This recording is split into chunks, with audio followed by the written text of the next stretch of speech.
So welcome to the first ever Daily Gazette Columnists debate.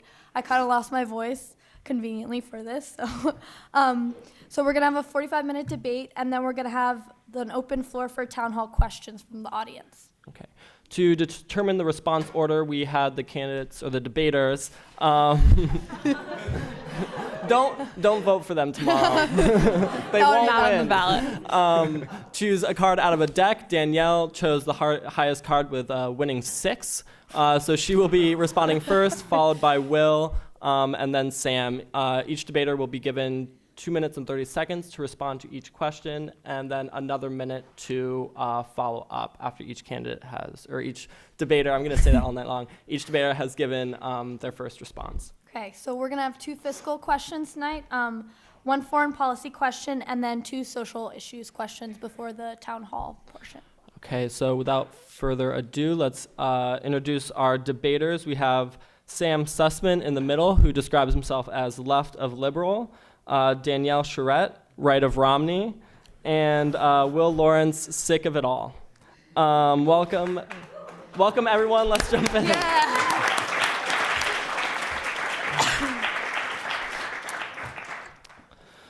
So, job creation has been the catchphrase of this election season, and for good reason.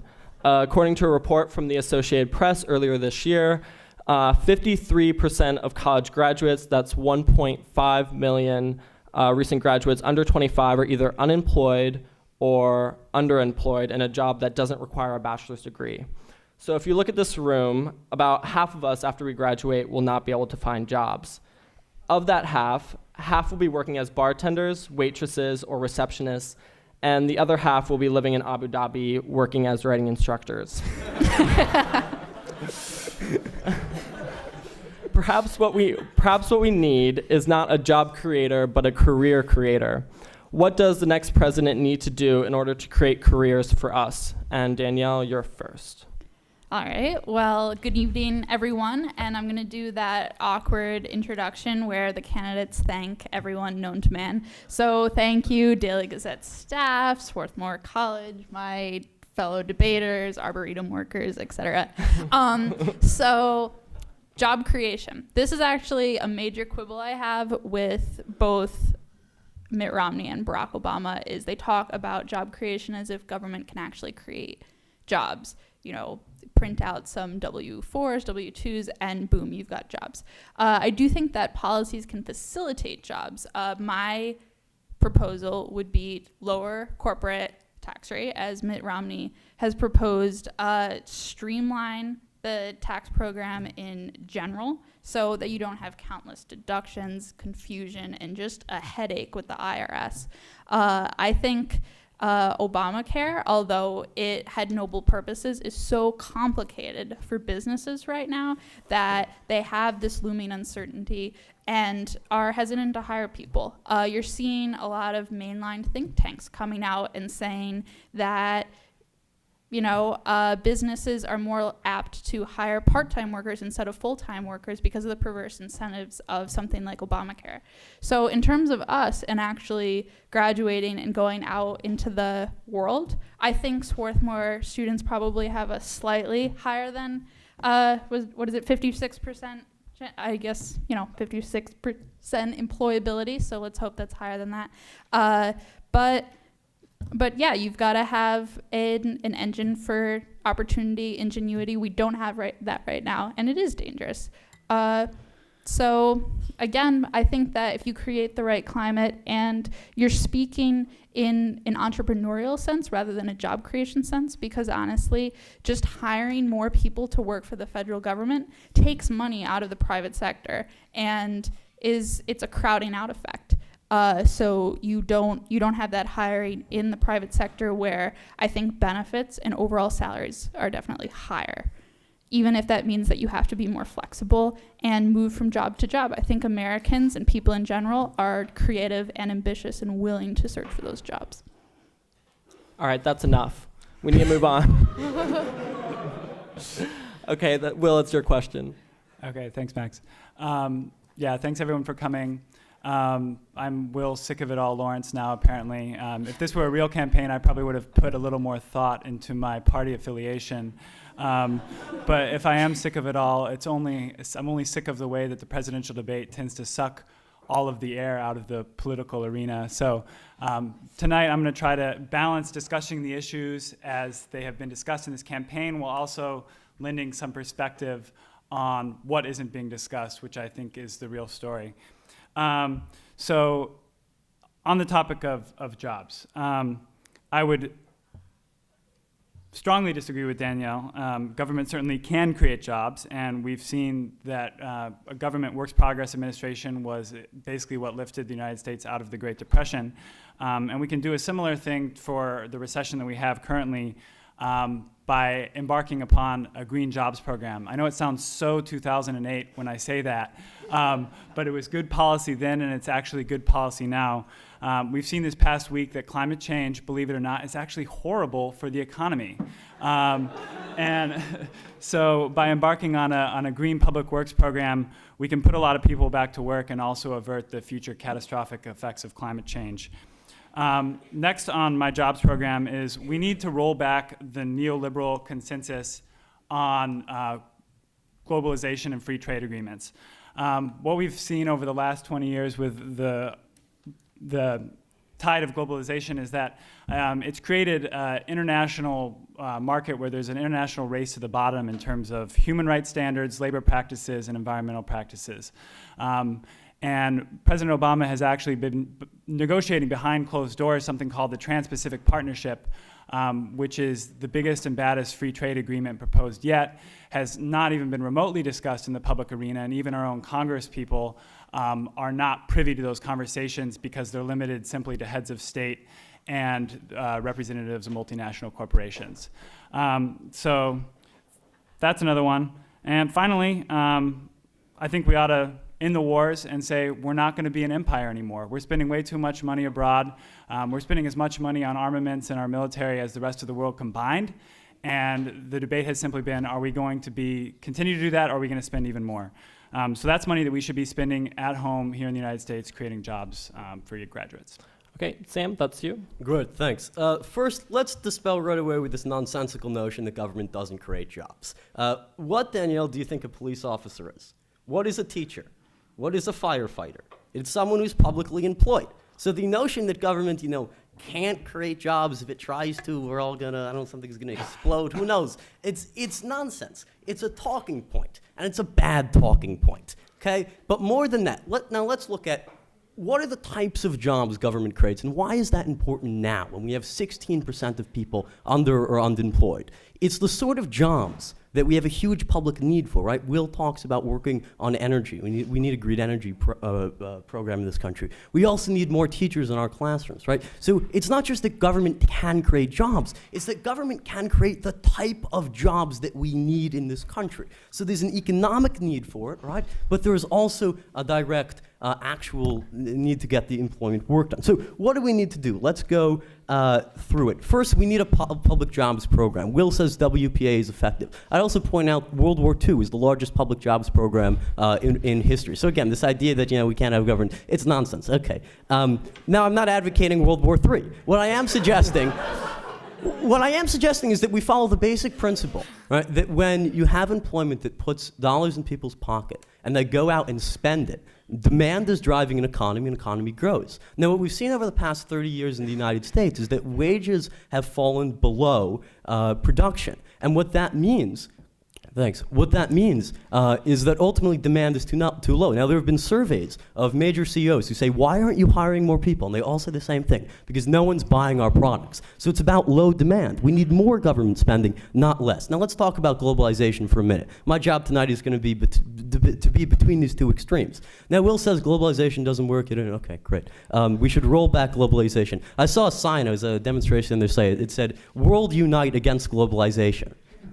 That's pretty interesting. Look, globalization is here, right? It's here to stay. So it's a matter of how we deal with it. Now, what we can do in the United States is say it's true that globalization has benefited some sectors, the high-tech sector, for example, more than other sectors, manufacturing sector. So what that means we need to do is adjust the tax code in the United States to deal with the inequality that globalization has created. But we're not going to roll back globalization, right? Just like we're not going to accept the idea that government can't create jobs. Thank you.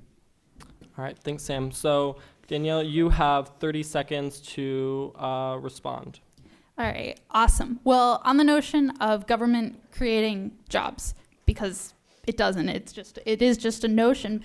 And when I say that, it's not because I think that teachers and firefighters and policemen are phantom people. It's because we come together and say we need teachers and firefighters and policemen, so we're willing to put money aside and pay for them. But we put money aside, which is money we could have otherwise spent on something else. So if we take that to the logical extreme, you're sucking money and resources out of the private sector for something that is not necessarily efficiently being used in the public sector. On the World War II, Will, that's you. So jobs are jobs, public sector or private sector. I don't understand the distinction that Danielle's making, that somehow a private sector job is not as fulfilling or enjoyable as a private sector job. The question I have for Sam here is, I'm interested in how you would deal with the impacts of free trade agreements on American labor, because the argument, there's a strong argument that NAFTA and other free trade agreements have been one of the greatest influences in weakening the state of organized labor in the United States, as well as weakening the ability of workers to organize in other countries. So how can we solve that problem? Thanks. That was a long question. That was a 15-second question. Good. Sam, you have twice as much time to respond. Yeah. No, you don't. Yeah, folks, this is hilarious. Listen to this. So what she tells you is, if we create a government job, it sucks money out of the economy into some deep, dark, black hole called the pockets of teachers and firefighters, right? But this is important, folks, because then they go out and they buy a dinner or they send their kid to Swarthmore College, and guess what? That money goes right back into the economy. Okay, so the idea that it's sucking money out of the economy is totally ludicrous. Okay, Will. So that's it. You're done, Sam. You're done. invest in human capital and outcompete China's low wages with high skilled labor. That's how we do it. Oh, very good. So I think maybe we need to give them 45 seconds. Let's give them 45 seconds. to respond. Yeah. You want 45 seconds? Do you want 2 minutes on the first questions then? The first responses? 2 minutes on the first response and then 45 seconds? We'll give them We're fine. Yeah. Okay, we'll give you 45 seconds. We're not going to be able to stop them. All right. The next question will start with Will, and then Sam, and then Danielle. Both Barack Obama and Mitt Romney have stated the best way to deal with student debt is to create jobs. But many claim, including Danielle, the problem is not that simple. The Consumer Financial Protection Bureau reported student debt surpassed $1 trillion. That's more than the total amount of credit card debt nationwide. In addition, college tuition continues to rise significantly faster than the rate of inflation. If, as some claim, we are seeing a student debt bubble to rival the housing bubble, then we will surely see it burst with millions of recent graduates defaulting on their loans. How bad is the student debt crisis, and what is the next president's role in addressing tuition prices and unmanageable student debt? It's really bad, Max. It's really bad. That's what I think. We can tell how bad it is because even at Swarthmore, which has supposedly one of the best financial aid packages in the country, and it really does, I still have countless friends who are graduating with $20,000 or $30,000 in debt, and they do not know how they're going to pay it. So it's a really big problem. And on the topic of debt, to be honest, I think what we need is a nationwide debt jubilee. This is not an unprecedented proposal. This is something that's happened throughout history. Simple release of all debt. That means credit card debt, mortgage debt, and as well as student debt. This becomes an effective redistribution from the banks and corporations who are currently, I don't know the technical language, but they're the ones who are the lenders, and becomes a redistribution to the people who are indebted. Actually, one of the best outcomes of the Occupy Wall Street movement is that there's currently a strike debt movement which is developing nationwide and came out of Occupy, which is calling for just this, a nationwide debt jubilee. On the specific subject of education, to me it couldn't be any simpler. We simply need a national commitment to free universal education. This is also not a radical proposal. This is something that exists in much of the developed world. If having an educated citizenry is a priority to us, we need to pay for that. We've gone for too long pretending that higher education is some sort of individual good that we can pay for and then spend the rest of our lives paying off. It's a public good. It makes the whole country better, improves the economy, so we need to pay for it because it's worth it. Great. So I think the first thing to point out here is the progress that's already been made. Barack Obama redirected $36 billion in his student loan reform from the banks, which were serving as very inefficient middlemen between government and students for public loans, to those students themselves. So that's very important. It's mainly important because the Republican candidate for president was asked, well, what should a student do if they can't afford college? And he said, well, go ask your parents for money. No, it really is. It would be that funny if it wasn't that tragic. So there's a stark difference in these candidates in terms of education. And I'm with Will that education should be universal. What it should also be, and this goes to Will's question about how do we deal with globalization and labor, is that it should be more directed towards employment. So the way that we outcompete China, and we'll never outcompete them in low wages, right? I mean, they can pay someone 10 cents an hour. American labor will never outcompete it. What it can do is have more skilled laborers. Right? So this is a very important issue in terms of our competitiveness in the global economy. Now, I want to point out that the really big problem here, the structural issue, is that, as I was saying before, over the past 30 years, what we've seen in the United States is median income has fallen flat, while health and education costs have gone up, as has the income of the wealthiest 1 or 2% of the population. So the reason that credit card debt is higher, the reason that student debt is higher, is that families have been squeezed with higher costs with the same income. So when you hear my opponent later in the night, as I'm sure she will, advocate for the Romney plan to give $5 trillion in tax cuts to the already wealthy enough, people who in the past decade, the 1% got 65% of all income growth. Keep in mind, if those tax cuts are going to those people, it means that there's not enough money for more Pell Grants, which is what we need in this country. There's not enough money to expand education to people who can't afford it now, and that's really problematic. This again goes to our ability to compete in the world economy. I think that's all I'd like to point out. The last thing is that Paul Ryan voted to get rid of all Pell Grants in the Ryan budget, as did most Republicans members of Congress. So if you need any more reason not to vote for this ideological nonsense, that's it. Pass it. I can preserve those 20 seconds. I'd like that, but maybe not. All right. Well, in response to student loans, the Pell Grant package that Sam praises was fundamentally nationalizing the student loan business. And in doing so, President Obama, and he wasn't the first, there was precedent before as the government continued to encroach on the loan market. But let's look what happened. Government takes more of an active role in student loans, and tuitions skyrocket. What's happening is colleges across the country, particular state universities that are looking to expand, continue to charge higher tuition. They know students will pay for it because they'll borrow against the government, and schools can build new facilities, pay for research that they can't actually afford. Schools get bigger, tuitions rise. So we haven't actually had this fantastic deal.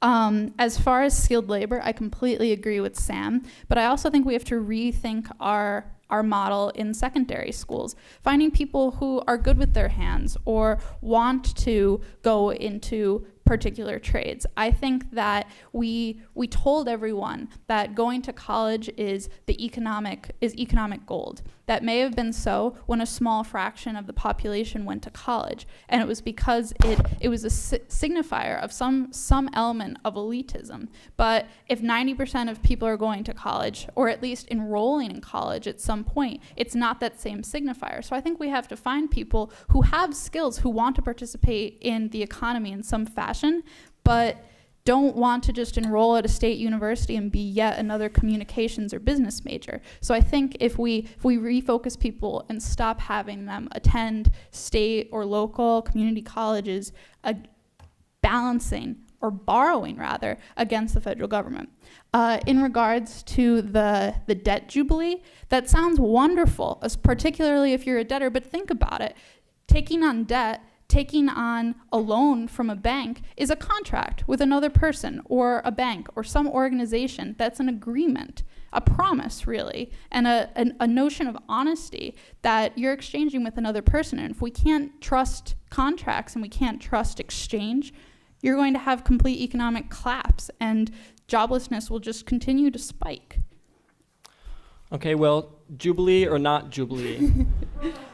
So who here felt like they were signing a sacred contract when they decided to come to Swarthmore and assume, however many thousands of dollars in debt?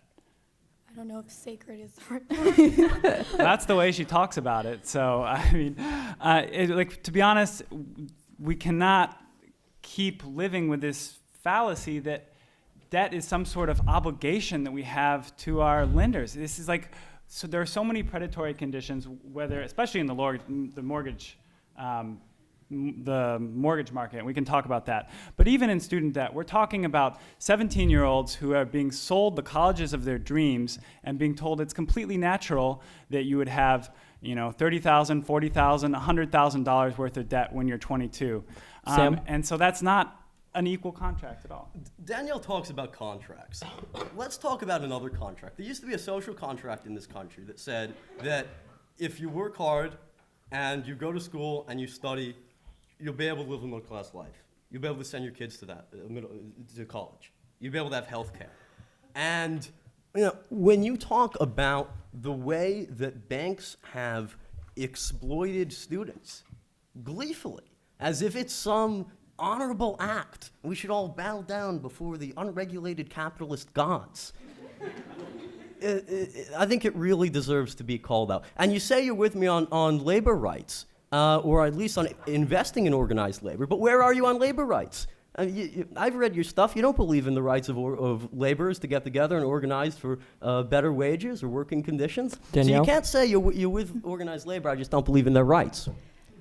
I think small private trade unions are actually fundamentally part of community. You look at 1950s and 1960s conservatives, people like Robert Nisbet and Russell Kirk, they praise the trade union as right up there with churches and schools as part of the fabric that brings community together. Contracts are a promise, though. I mean, you don't have a fundamental right to attend Swarthmore College. I mean, we're at a wonderful institution, and I think we see that as a privilege, and you're taking on a certain responsibility that, to some extent, you need to pay back to the people who invested in your potential. Okay, on that note, we're going to move on to our foreign policy question. The presidential foreign policy debate made it hard to distinguish at times how the candidates differed in the approaches to America's complex role in the Middle East. One of the most important questions is how the U.S. will act in Syria as the civil war there heightens, especially given recent anti-U.S. protests and violence in Egypt and Libya. As both a world leader and a potential antagonist, what should the U.S.'s role in Syria be? And Sam, this is for you. Sure. I'd like to first, I think, correct the premise in the question, because we didn't just see anti-American violence in Libya and in Egypt. What we saw in Libya was very telling for those out there who did not support the intervention. A small gang of terrorists attacked the American embassy in Libya, killed 4 Americans, including our ambassador, and the next day there was a storm of Libyans, ordinary people, who went to this militia and physically stripped them of their weapons, demilitarized this militia. So the idea that there's a storm of anti-American sentiment in the Middle East and we've done wrong in Libya or in Egypt, I think is wrong. There's a lot of support for what the United States has done in Libya, and there should be, because we saved 100,000 or 200,000 lives in Benghazi, and that's something everyone in this room should be very proud of. Now, I'm a strong opponent of intervention in most cases. I think Iraq, which I'll be very eager to hear you try to justify, was a total calamity. It was the invasion of a sovereign country that posed no threat to the United States. There was no compelling human rights abuse at the moment that would have justified that type of intervention. The same in Afghanistan. We stayed in Afghanistan far too long after al-Qaeda was on the run. These are terrible foreign policy decisions. They took $4 trillion by Brown University study away from the type of education and investment education that's required. Now, with all of that said, I am an advocate of intervention in Syria. Here's why. There is an international responsibility to protect that's institutionalized in UN law and ought to be respected. What that says is that in a case when there is immediate threat to a large number of civilian lives by an authoritarian dictatorship that has no respect for human life whatsoever, when there is an international coalition that can be arranged to stop those atrocities, there's a responsibility to carry that out. It worked in Kosovo in 1999, where 1 million, potentially 2 million Albanian Muslims were saved by the fascist Serbian ethnic nationalist Slobodan Milosevic by a NATO intervention. It worked in Bosnia in the similar situation in 1995. It's worked in Sierra Leone and East Timor, both in 1999 as well. So there's a strong precedent for multilateral action that prevents these sorts of mass atrocities. It would also undermine Iran in the region, and that's a further reason to do it. So I'm an advocate of intervention in Syria. Danielle? Well, on the question of Syria and just foreign policy more broadly, I think the tension that you're seeing currently is that we don't have an articulated goal in foreign policy. We don't have principles where we say, yes, this meets the credentials for intervention, or no, this does not. And honestly, I haven't really heard this from Mitt Romney either. What are the credentials for intervention? I would be pretty anti-interventionist. I would say, are U.S. interests on the line? On that stake, I would have said no to Iraq, although I think that the humanitarian issues that you saw in Iraq with some 100,000 people, civilians murdered by the Ba'ath Party, far trumps what was happening in Libya. And Syria, the situation, again, far trumps what happened in Libya.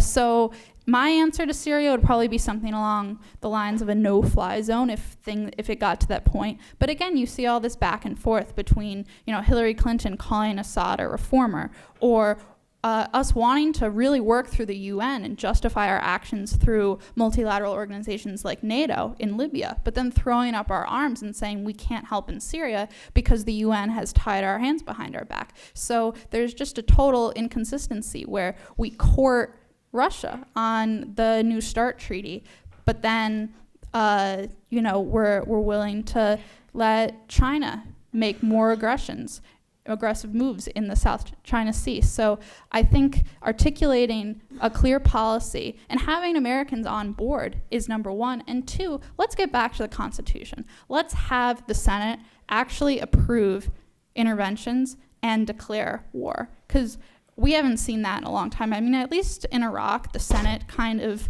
nodded its head along to Iraq. Everyone forgets that Joe Biden was actually for the war.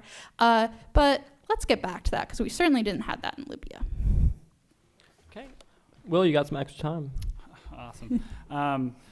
So first of all, I know you weren't advocating for the war in Iraq. There was a little bit of an apology in there, though, and I just want to set the record straight that there were 1 million Iraqis dead as a result of the United States invasion and over 4 million displaced. So that's only the most egregious, most recent example of what we've seen almost every time the United States gets involved in some other part of the world.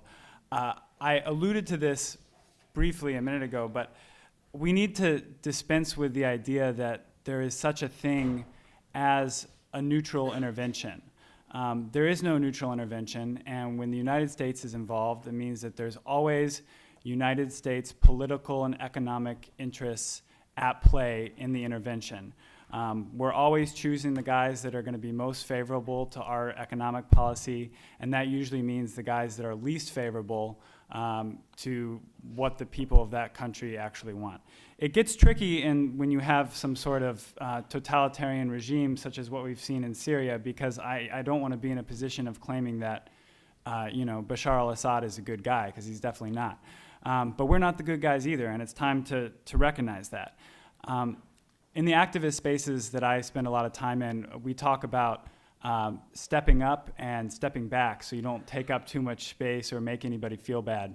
The United States need to take one giant step back on the international stage and say, we are not going to be an empire anymore. This is the sort of politics that belongs to a different era, and we're better than that. We don't need to be spending as much on our military as the rest of the world combined. We don't need a military base in 100+ countries around the world.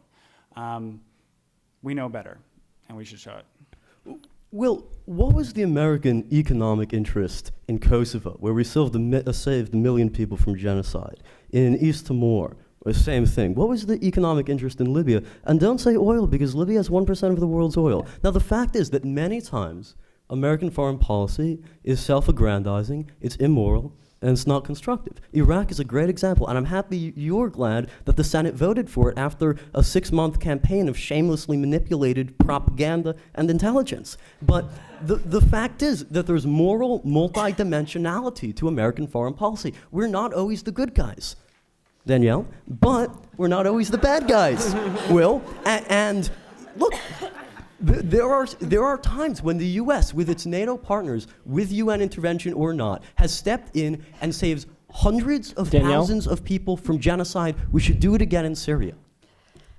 I'm going to adopt that term, moral multidimensionality. I like that, and I think it's a good model for U.S. foreign policy. Maybe that could be our new platform. I think that in order to have the conversation about there's an atrocity happening in any corner of the globe, should we intervene, should we not intervene, assumes a role for America on the global stage that we can't inhibit. Because if we're having that conversation, we're also having the conversation about whether we should invade this or that country where there is a very clear nefarious interest involved. So I agree with you that there are, perhaps some interventions are better than others. The ones that are done in conjunction with the United Nations are especially better than the others. But for the United States to be assuming that any atrocity happening in any of the corner of the world is our problem, then it assumes an American military presence that we simply can't have. Yeah, 15 seconds. I don't know, Sam. You've been going over all night. I think we're going to move on to social issues. That's right. All right, I'll take the first question on this, and it's going to be for Danielle. The heated rhetoric about women's rights this election ran the gamut from equal pay to women as office supplies to a repeal of Roe v. Wade. What do you think is the most pressing issue facing American women this election season, meaning what would be the most important issue for them to vote on? Gay marriage. Oh. Obviously. Danielle. Oh, that's not women. Could be. So the way I would frame it is the way that women have been talked to, as if we're some sort of fundamentally different creature, as if economics and foreign policy and all of the other issues that go into a presidential election are somehow separate or to be shelved because we have this monolithic war on women. And I just don't think that's fair. It's almost as if we have to be talked down to, or we're, returning to this 1950s land that Barack Obama claims that he doesn't want to enact. So a couple of the war on women points. Everyone talks about equal pay and the Lilly Ledbetter Act, I think partly because she has a really awesome alliterative name. But 77 cents on the dollar for women.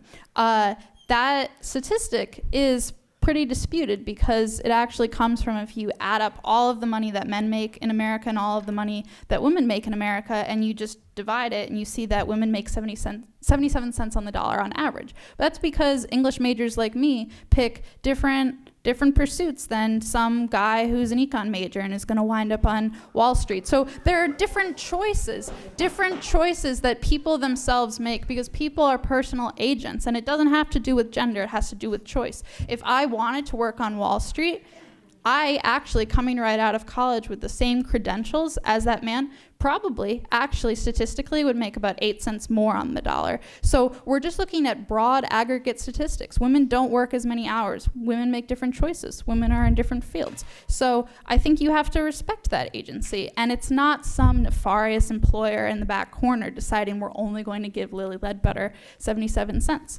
And if you actually find that there's gender discrimination in the workplace, there are already legal remedies for that. And the Lilly Ledbetter Act was actually a real gift to trial lawyers, more so than the actual women that it claims to help. Sam? Let me shut this whole thing down right now, because I actually don't think there's anything legitimate about it.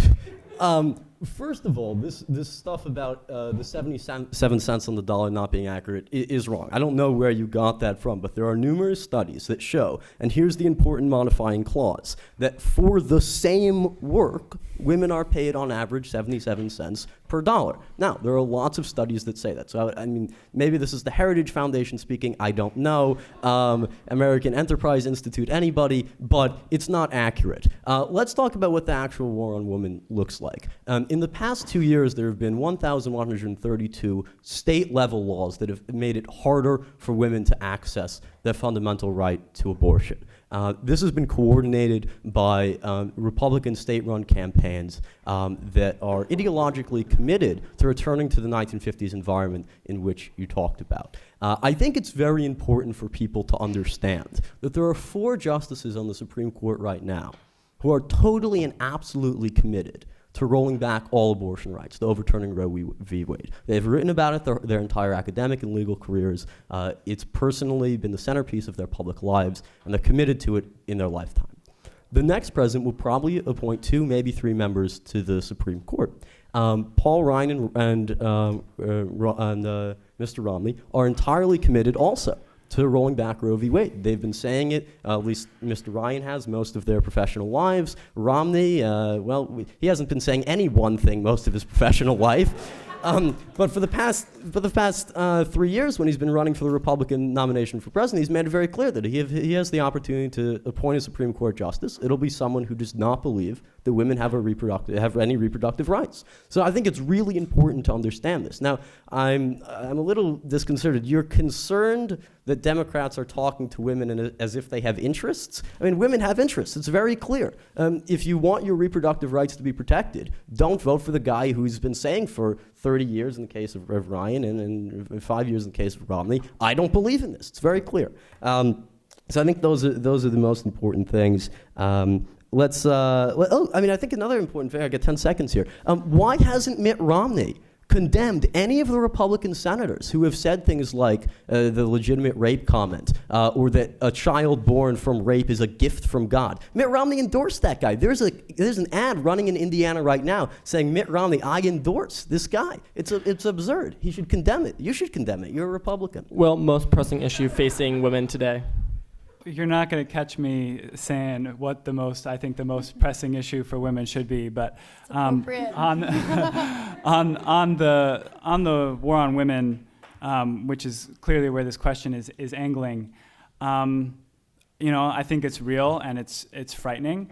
I have an anecdote from a friend who works in the Michigan State House and has for about 20 years, and in 2010, like in much of the country, Michigan was essentially swept through by the Tea Party insurgency. And a bunch of first-term legislators from all over the state came to the Capitol. And many of them were men in their late 20s and early 30s. What my friend said is that the atmosphere in the Capitol changed from being mildly or casually sexist, like most institutions of power, to being actively misogynistic and sometimes just an actively demeaning place for women to be. I mean, we're talking about just like explicit instances of harassment and so on happening just in the halls of the Capitol. And so I think it's important to contextualize this with stories like this and realize that sometimes it's as simple as real people who are incredibly misogynistic and have access to levers of power and have no problem with using them to take away women's rights and stroke their own masculine egos. Like, that's actually what's going on in big parts of the country. And it's the payoff of, it's also the payoff of 20 or 30 years worth of organizing and propaganda from the religious right. But we need to put this in the proper context and say that,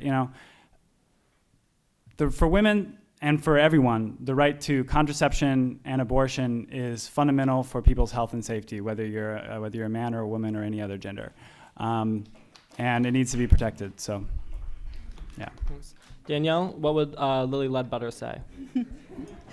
Well, she would call on me to respond to Sam's remark about wanting me to condemn the 2 Senate candidates, namely Todd Akin and his ridiculous statements, and I have. And as far as Mitt Romney, he's condemned both of them. And for Todd Akin, we wanted like hell to get him out of the race. He's basically, if he gets in the Senate, he'll be kind of this rogue senator and universally regarded as kind of a buffoon. But seriously, and I think decent people can disagree on some of these deep moral questions like abortion, but I think our leaders should bring us together, and we're not being brought together when we're talking about things like religious liberty and agreement. These conversations have started in bad faith instead of good faith, that your opponent is coming from a decent place. Because I don't think they're trying to throw us back into 1950s kitchens. I think there are legitimate legal debates that are happening over things like Roe v. Wade. Is Roe v. Wade going to be overturned on November 7th or whenever Mitt Romney gets in office in late January? No, that's not going to happen. The worst case scenario would be it would go back to the states. Sam, that's you. Yep, there are legal debates going on, and one side of those legal debates are using arguments from the 1950s. So I don't think I have to defend that. Now, on your point, look, Mitt Romney has not condemned these guys. He's got ads running in both of those states. The idea that Todd Akin would somehow be, far outside of the Republican Party, that doesn't stand for these things, is fundamentally wrong. When Mitt Romney decided he was going to present himself as a moderate Democrat in the last 2 weeks of this election, what did he do? It's laughable, but again, it's tragic. So he started running advertisements saying, "I believe in abortion rights in instances of rape and incest." That was how he positioned himself as a moderate Republican. So what's a usual Republican? It's Todd Akin. It's someone who may not say these things in public, but he has these beliefs. The Republican Party has not condemned him. They haven't condemned the candidate from Indiana. Mitt Romney continues to have advertisements supporting him. It's dangerous that the Republican Party is out saying these things, and everyone should be offended by it and take seriously that Roe v. Wade could be overturned. Yeah, I just want to quickly respond to Danielle's last point where she said worst case scenario, it would get thrown back to the states. Well, if it gets thrown back to the states, you're essentially abandoning 80, probably a good portion of the country's women and many of the red states around the country to losing the ability to access contraception and abortion. That's already happening in many states such as South Dakota and Mississippi, excuse me.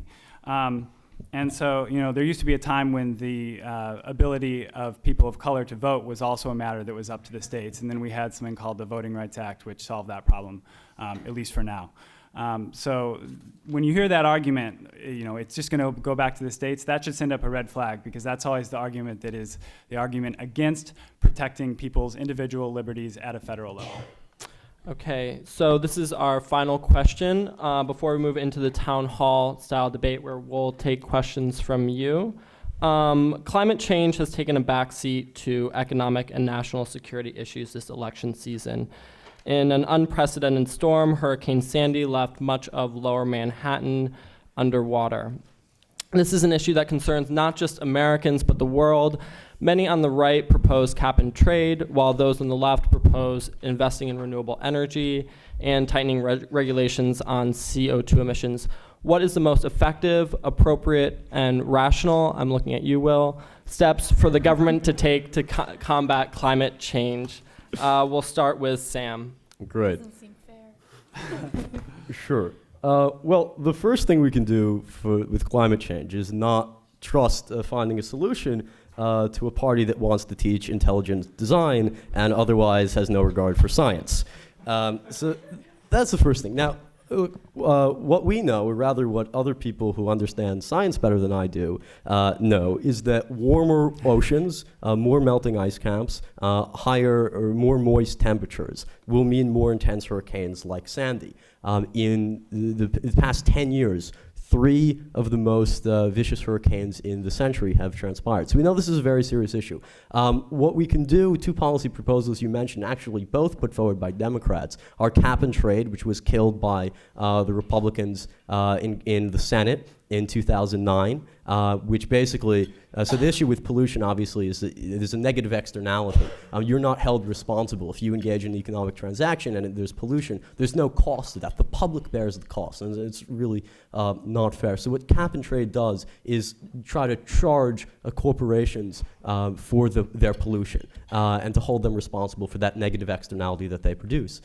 So this was brought forward in the House. It was passed in the House in the summer of 2009. The Republicans then ran a national campaign calling it cap and tax, and it died in the Senate. So it was put forward by the right about 20 years ago when Republicans were somewhat reasonable. That is no longer supported by the GOP.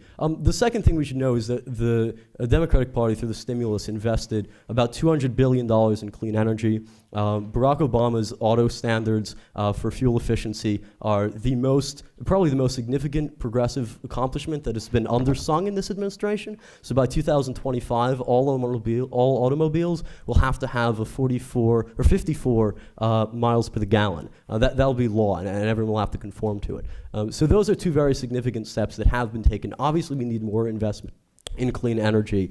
And what Sandy proves is that now we need not just to be dealing preemptively with climate change, but we're going to have to start dealing with how do you do urban design and renewal in a context where New York City, you can have the Hudson River overflow and the subways are down for a week. So these are obviously serious problems, but and I think the last thing to say is you're not going to see any progress with oil and gas companies controlling Congress because we have no campaign reform. So Well, Cool.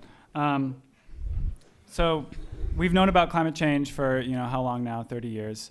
And I think Sam is far too generous on the proposals of the Obama administration. First of all, cap and trade is the most watered down market-based solution you could possibly imagine to deal with climate change that doesn't actually deal with it in the end. How it effectively works is it creates a new entity called a carbon credit and assigns it a price, and then you just give a bunch of these away to the fossil fuel industry, the people who are already making billions of dollars literally every week, and then you let them sell that if they are so kind as to emit slightly less. So it amounts to a massive giveaway to the fossil fuel industry, which hasn't been actually proven to reduce emissions to the point where we need. But the question, and this is like one of my pet issues, so the question I ask myself is, why have we been unable to get any sort of public policy or really an intelligent conversation about climate change? And the answer is clearly the overwhelming influence of the fossil fuel industry. These companies like Exxon, Chevron, BP, they're the biggest corporations in the world. They're pouring an immense amount of money into our political system and have essentially bought out both parties to the point where neither is willing to take any action that would harm them. So that's the enemy, the fossil fuel industry, and that's the enemy that needs to be confronted. We're talking about 100 million people worldwide dead from climate change by 2030. Like, that's a huge, huge problem, and it demands our attention. And so how are we going to overcome the power of the fossil fuel industry in order to get the change that we really need, which is a massive transition, whole-scale transition to renewables? I'm working on something on campus called the Fossil Fuel Divestment Campaign. I wasn't going to get up here and not rep this. But how this divestment strategy works is essentially saying political channels have failed for now. What we need is to build a mass movement which calls on our federal government to enact strong legislation which would actually take power away from the fossil fuel industry and put a real push into renewables. But we can't get there yet because the political will isn't there. So we can start by asking our institutions to lend their authority to this issue by taking their money out of the fossil fuel industry Danielle? with a long-term strategy of moving towards transformative political change. So Sam's been giving me a hard time here, so I'm going to push back and try to be a little feisty because I'm not a 1950s woman. But you stated what Sandy proves, but I don't think we ran an official experiment. Sandy is at most anecdotal. Maybe she's part of a broad trend where natural disasters and national disasters are becoming more frequent. And that's very possible. But if you actually look at the hurricane trend in the past 10 years, we're actually in a major hurricane drought. So maybe it's true. Maybe the hurricanes will spike up next year and the season after, but I think just using one storm as anecdotal evidence is a little dangerous. Second thing on cap and trade, I don't think cap and trade is good policy for a number of reasons that'll hard to be detailed in like the next 90 seconds, but the big date to note is you said in 2009 cap and trade got shot down. It's true, it got shot down in 2009, which is before the Republicans swept the midterms. So Republicans often are nefarious, I agree, but in this case they were helplessly nefarious because if Democrats wanted cap and trade, they could have had it. The final point to make is big government green jobs programs. The only person that they're really helping is someone like Al Gore, whose net worth since he got out of politics is now over $100 million because he invested in these green companies that many of, actually almost all of which are blatant examples of crony capitalism, have just gone right back into his bank account and haven't helped the environment and haven't helped the economy. So it's just a total lose-lose. Now, again, I don't propose to know the science, and maybe the science is settled. I'm willing to bet that global warming caused by human beings is absolutely true. But what I'm not willing to bet is that we know the economic answers. That debate has just started. So much to cover, so little time. First of all, matter of fact, the Republican Party filibustered cap and trade in the Senate. We can dispute it. I'm sorry, I was there. I was interning on the Hill that summer. I remember it. I remember it very well. I was there the day it happened. Sounds Okay. anecdotal.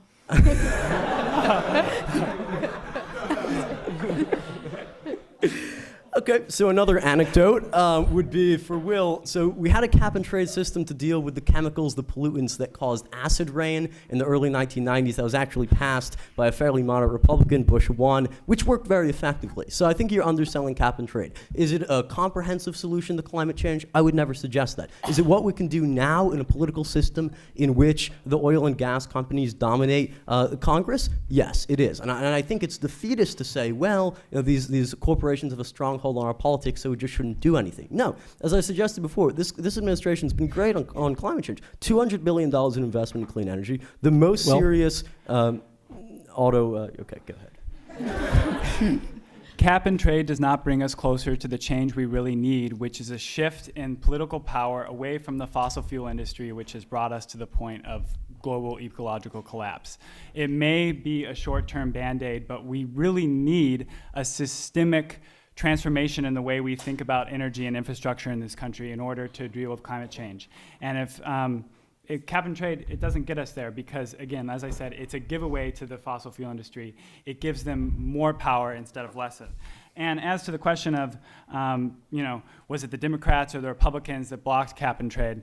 The fact is that neither party is interested in taking decisive action on climate change because of what it means for them. If they're currently just, like I've said, they've both been bought out by the industry. The fossil fuel industry is receiving 6 times the number of subsidies than renewables are currently. That's really not the policy that we need if we're thinking about making a transition away from the fossil fuel economy. Okay, thank you. So that ends this first portion of the debate. We'll have 15 more minutes for a town hall debate where each candidate, you may want to ask a specific candidate specific question, but each candidate is going to get to respond. So we're going to give each debater 1 minute to respond. So, questions from the audience? Yes. And could you stand up and speak loudly, please?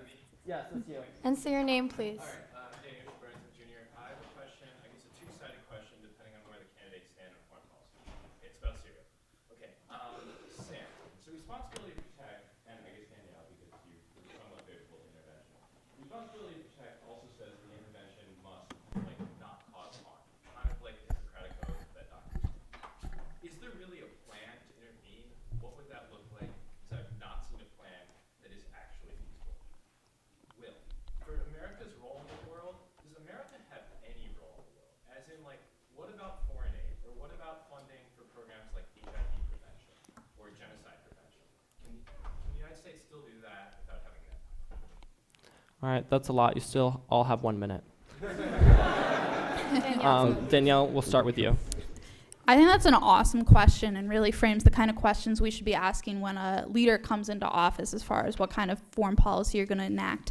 And I think your question about Syria really raises the trepidations I would have about should you have a no-fly zone, should you not. Even if you overthrow Assad, you have a power vacuum. You don't necessarily have the kind of liberal institutions we would support to really cultivate a civil society. So that's where honestly I'd lean toward not having intervention, because you could have another Iraq, or even what we're seeing in Egypt and Libya right now, where you just don't have those institutions that we thought could have been in place. So first of all, let's talk. It's Will's. Oh, sorry. Oh no, it is yours. Go ahead. Okay. It's Keep not it on as your well, toes. but go ahead. Sure. So let's talk military strategy briefly. There have been some arms moving across the Turkish-Syrian border, mainly supplied by Qatar and Saudi Arabia. That is in a hole in access that the U.S. could exploit if it wanted to send anti-aircraft across that border. Now, Assad. His air fleet is not doing so well now. The estimates are about 60% of it is down. He's having maintenance problems. I would be an advocate of sending anti-aircraft across. Now, in 1 minute, you can't do this, but basically what I'd argue for after, the reason we don't have to have another Iraq, is that if there's agreement in the international community, then we can do what we did in Kosovo and Bosnia, which is you come in, you do development, so there's foreign aid for rebuilding infrastructure after an armed conflict, you get the parties to sit down and negotiate a peace treaty. Now, if you look across the Jordan border, what you'll see is that in most of the refugee camps with the Syrian population, they've elected leadership councils. They're participating in the democratic process. The idea that the Syria is full of jihadists who are just antithetical to democracy, it's wrong. They're taking democracy to these refugee camps, and they can take it to Syria if they have our help in overthrowing the Assad regime. There's no way to cover this in a minute, but that's some information. Great. Well, what's the U.S.'s role? Yeah, thanks for the question, Danny. I think that absolutely foreign aid should be a role that the United States plays in the world, as long as there are no strings attached. The foreign aid should be going to benefit the people of the countries we give it to, not to benefit American business. A good example of this is in Egypt, where American foreign aid has actually crippled local farmers because it was with the stipulation that it needs to be spent on American grain. So that's not helping anybody. And another form of aid that I would really like to see is actually aid to developing countries in transitioning their economies away from fossil fuel economy and towards renewables. There's a concept called climate debt, which says that essentially the developed world has accrued a climate debt to the global south by developing their economies with these fossil fuels and then creating climate change, which is in turn most impacting the developing world and the global south, which is least positioned to adjust to those impacts. So that would be another form of foreign aid that I would very much support. Thanks, Will. Next question. Yes, here. Hi, my name's Zach. First of all, really good job today. I really enjoyed it. Everyone's very even. And my question is to everyone, I guess. You guys invoked the 50s a lot, and it was interesting. And people in this election often invoke the First Amendment and the Constitution. And my favorite part of the Constitution, if I have one, is the separation of church and state. And I feel like that has been repeatedly flouted. In the 50s, in 1954, we stamped "In God We Trust" on our money, and we added the nefarious Pledge of Allegiance. How do you guys see the role of religion? Question. Sam, you're first. Yeah, I'm a very strong advocate for the separation of church and state. The dominant case law on this is Kurtzman v. Lemon, 1973, which says that any piece of legislation passed by Congress or the states must have a definitive secular purpose and neither favor religion to irreligion or one religion to another. I think "In God We Trust" on our money is absolutely constitutional. It's antithetical to the First Amendment. That said, is it the issue I'm going to spend the most time focusing on when we have 40 million people in this country living in poverty? No. But in principle, I absolutely agree with you. And I think liberals should do a better job of calling out how illiberal the influence of organized religion has been on the Republican Party. The new right, in the past 30 years, you've seen a coalition between big business and evangelicals. And what it's done for working class people in this country is convince them that their interests are in voting for a party that talks about certain moral principles that appeal to them. But once they get into power, that party only cares about moving more wealth and power up to the already wealthy and the already powerful. So I think religion has played a horrific role in our politics, and it should be something we address. Will? Yeah, I'm also for the separation of church and state, but I think we need to expand our perspective of the ways in which religion actually influences our politics and our government. We didn't get to talk about gay marriage in this debate, but this is one issue where it really comes up. My position on gay marriage is I'm for gay marriage against all marriage, because the institution of marriage as a it's sanctioned by the state, it's a tax benefit. That's actually privileging a certain form of family life, which is religious and comes from a particular religious and cultural background. So if we're talking about the separation of church and state, we should be abolishing the institution of marriage altogether. That's all I'll say about that for now. All right, good question. As far as the separation of church and state, we get really worked up about this, and we should, because it's a complete tenet of America's founding.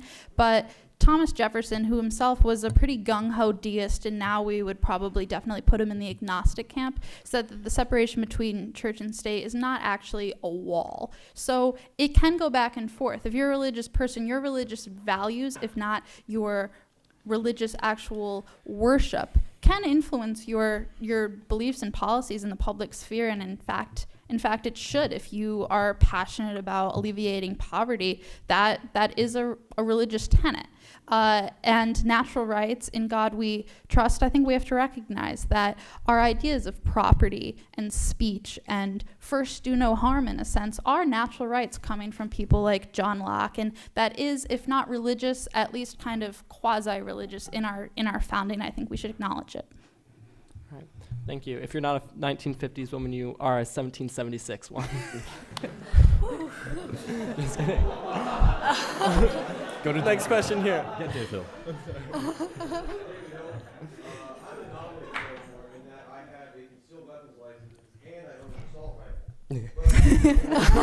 Oh boy.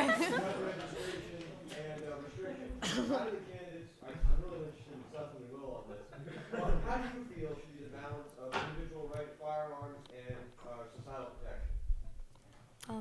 Am I first on this? Yes. You are. Okay.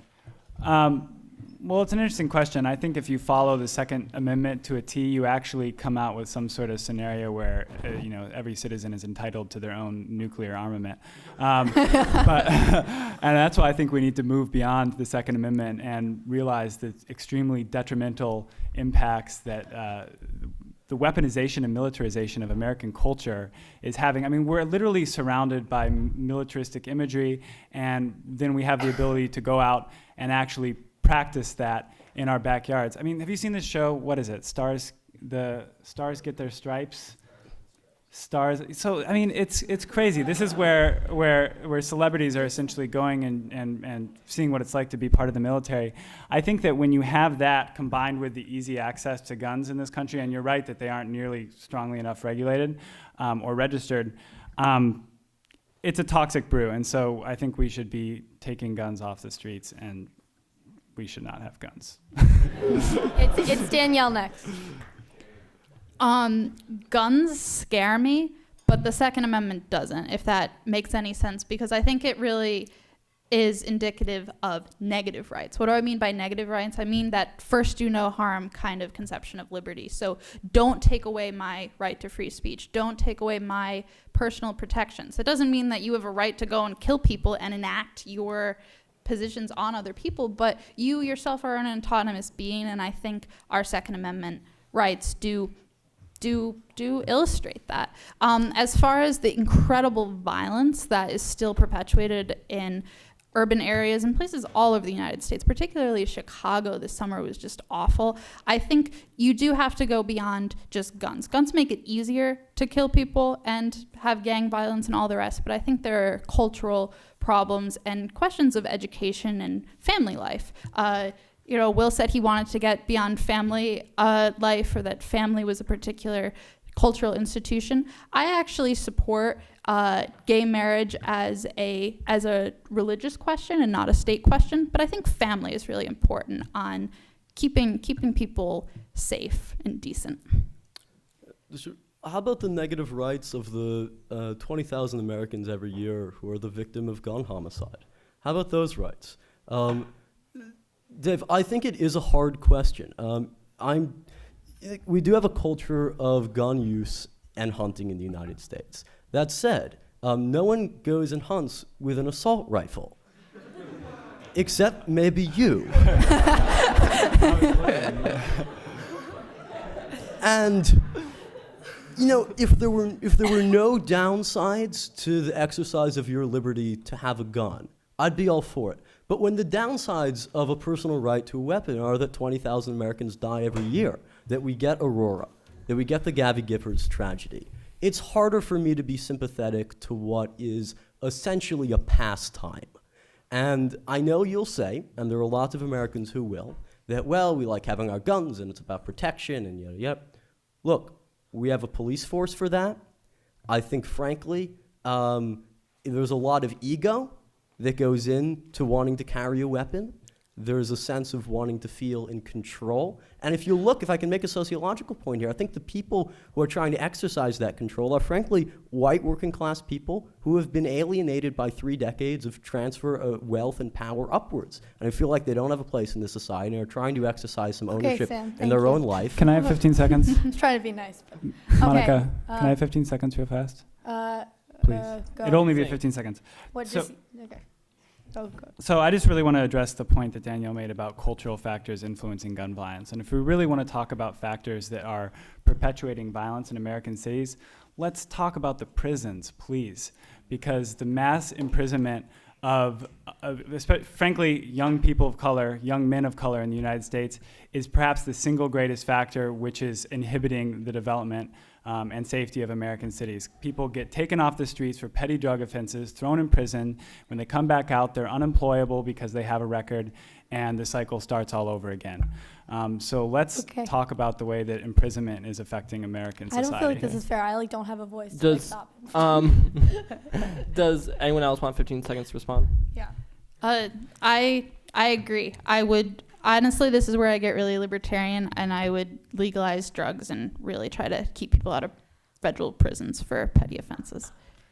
All right, then. Next question. Oh, no, Sam, you don't get more time. Hi, I'm Stephanie. I'm currently a Brazilian expat in this country, and I'd like to ask what's your opinion on immigration, because you guys talk a lot about globalization and a current pressing issue is that a lot of international people come to the United States to get educated, but they don't have the opportunity to stay here because the government literally shuns away people, and that's bad for the American economy. Open borders. Seriously, I don't know why we make it so difficult for people to immigrate to this country. People of all economic abilities, not just the highly educated or people with fantastic scientific skills. I think everyone across the board, if you want to immigrate to America, come. With that said, Milton Friedman said that the welfare state as it currently stands is incompatible with having completely open borders. So I think that if we really opened up freer economics, that means not necessarily having the minimum wage as we have it now. If people want to come to the United States and work for less as they rise up, I think that's great, and I'm totally for open borders. Okay. Well, let's break this into skilled and non-skilled workers. I think it's fascinating how much attention has been paid to illegal immigration in the United States, because the net consequences are actually positive for the American economy. Most people who come here as illegal immigrants end up paying Social Security taxes that they'll never get benefits on because they've used a fake registration number. Now, why does the Republican Party like to talk so much about illegal immigration? I think it's because it doesn't have an economic agenda that speaks to ordinary Americans. It's because it's a party that stands for taking money from middle-income people and distributing it to the wealthy through more tax cuts, to big oil, to Wall Street, through subsidies, to a huge military-industrial complex. And how does it distract us from that? It talks as much as it possibly can about this xenophobic nonsense of how we're all gonna whatever because of illegal immigration. So I think that's very important to point out. I think in terms of skilled labor, we also need more of that in this country. I know I have friends who graduated from Swarthmore last year, y'all probably do too, who couldn't stay in this country, even though they would have been a great asset to our workforce. So I'm an advocate of both more what we're calling illegal or skillless immigration and high skill immigration. Will? I agree that we should have open borders and we should immediately legalize all of the undocumented individuals who are residing within the United States, all 12 million of them. Because as both of my comrades up here have said, there is, it benefits the American economy. And besides, my perspective on this is basically, why should your ability to live where you want, receive a living wage, and pursue your own, individual desire to live where you want in the world be conditioned by where you're born? It just doesn't make sense. And so I think that, frankly, the whole borders thing is also rather outdated. Okay, next question. Oh boy. Well, can we go in the back here? Yeah. Yeah, so, what about the war on drugs? I mean, we can all pretty much say at this point, like, it has been a failure, but like, what kind of alternatives are there? Sam, drugs, for or against? Danielle's 4, so.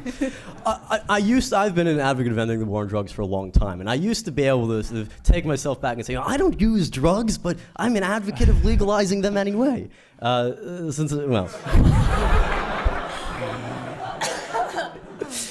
Look, I think this is an interesting question because it illustrates the hypocrisy of the Republican Party. Now, here's a party that's all about freedom. Let's go to Iraq and spend $1 trillion killing 1 million people because we believe in freedom. Okay? Let's have no regulations, deregulate capital markets, which ends up giving us a huge recession and a $800 billion bailout because we believe in freedom. Let's have tax cuts for the wealthy because we believe in freedom. But then when it comes to me using marijuana, which is that's what that's a reference to, nothing else. I just realized I am on tape. Or And you didn't inhale.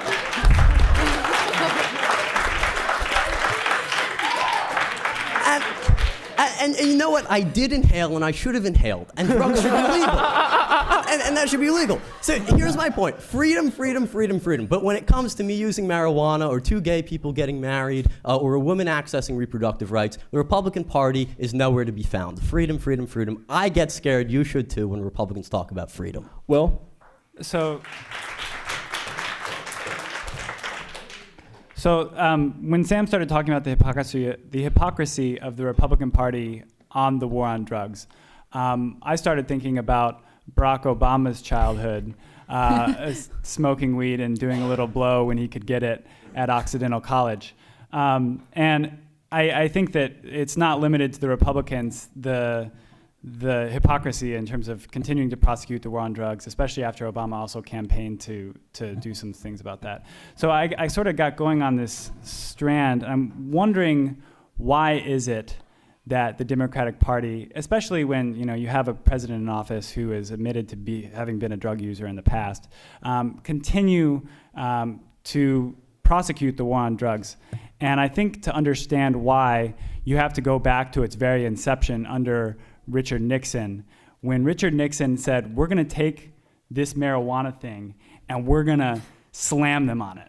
Like, these are transcripts from the Oval Office. He said, we are going to use the war on drugs essentially to destabilize communities of color in the United States, because that was a period at which the Black Panthers were very strong and there was a lot of black militancy in the United States, and this was the response. So if you go historically, look back to the cause of it, Danielle? you understand why it's still so popular today. Freedom, for or against? Oh no, same question.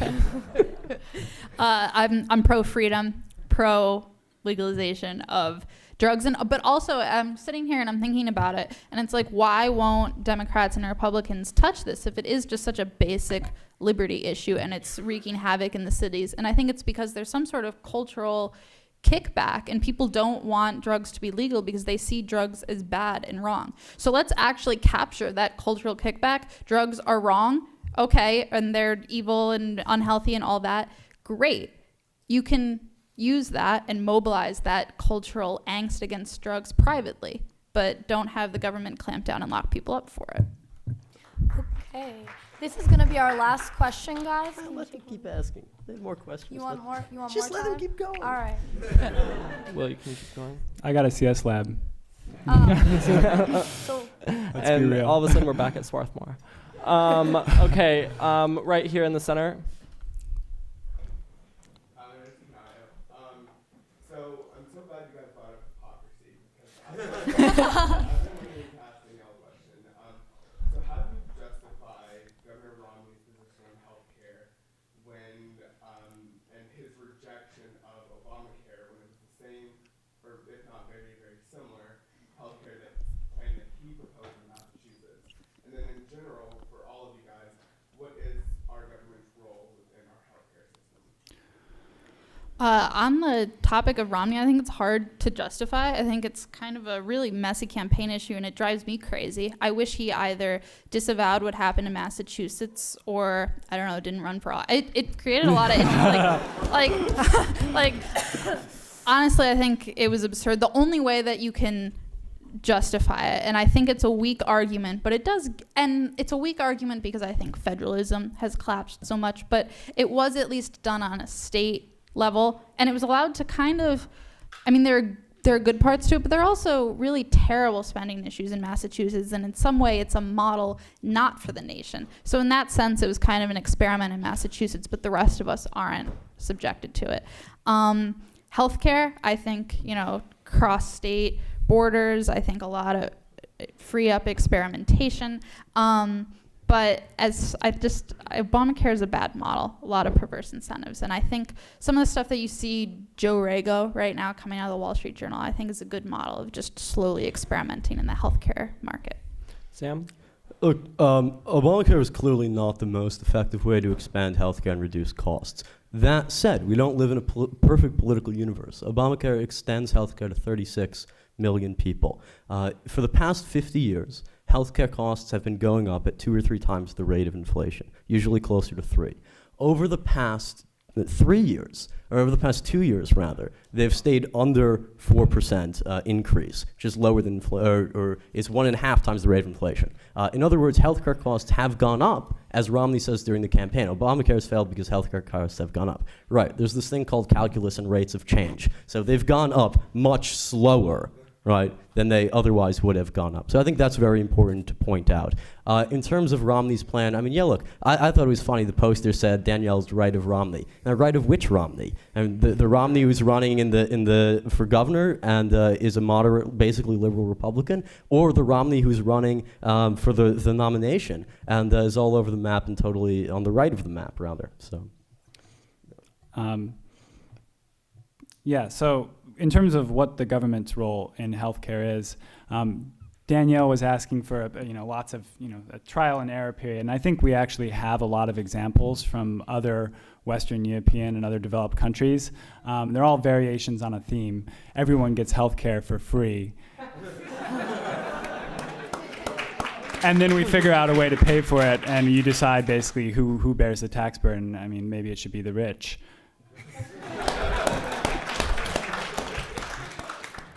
Okay, so that was the last question. When we were planning this debate, Sam was concerned he wasn't going to get enough time to talk. So we promised that each candidate or each debater would get 30 seconds to have a closing argument.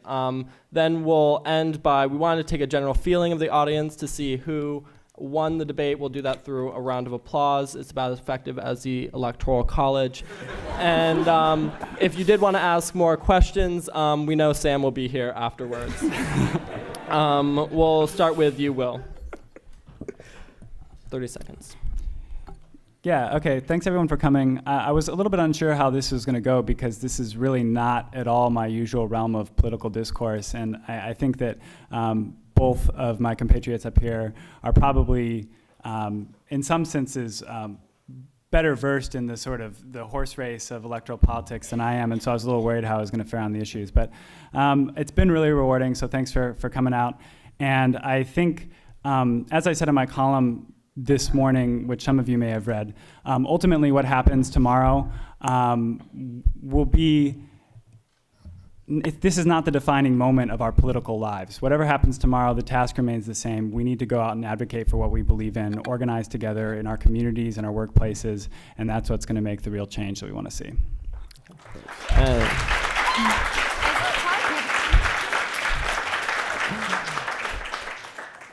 We're not voting yet.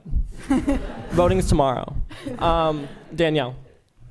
All right, well, this was fun. As you can see, sometimes I align with the Republican Party, probably, 70-75% of the time, but I think of myself as more of a conservative in kind of the classical sense. I also have some libertarian sensibilities, so hopefully those came through. And also, this was just fun. I think our kind of ideological spectrum doesn't always get together. Sometimes I spar with Sam, or sometimes when I go to kind of Liberty Fund-esque conferences, the conservative Catholic crowd hears that I'm a mainline Protestant, and they like take me in a corner and want to know if I believe in sin. So this is like that still happened. Oh yeah. They Vatican II. It's too soon to tell if it was a good policy or not. But so this is a nice little equilibrium. So thanks, guys. Sam? It's 30 seconds. It's 30 seconds, Sam. I actually thought we said 30 minutes for the closing. I got this whole thing prepared. And, I'm sure you did. When was that Monday? no, this was really fun, and thanks for coming out. And we did this to spark dialogue on campus, and we hope that continues. My main point, the thing that I want to suggest, similar to Will, but I think in some ways very different, is that yes, there are very serious limits to the way that our political system works. The influence of concentrated capital in our politics is very dangerous. And that's why on a number of policy issues, public support for ending taxation, or for ending tax cuts for millionaires, et cetera, that doesn't happen. But who is in office does matter. And the historic logic of progressive change is a coalition between progressive office holders and pressure holders on the outside, organized labor, et cetera, who can put pressure on the people in office to do the right thing. And that's what I'm interested in. I think it's not that different than what you're interested in. But who's in office does matter. Go vote tomorrow. Definitely go. All right. For Obama. All right. So this has been a really great debate. I want to thank again all of our debaters for coming. Let's hear it for Danielle. And Sam.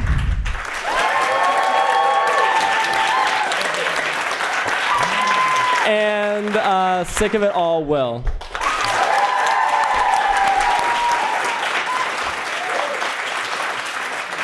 Okay, you guys can figure out who won. All right. By yourselves. All right, thank you, and remember to vote tomorrow. Yeah, thank you guys for coming. That was great. Yeah. Good. That was fun. Great, guys. Handshake and handshake. That was great. That was great.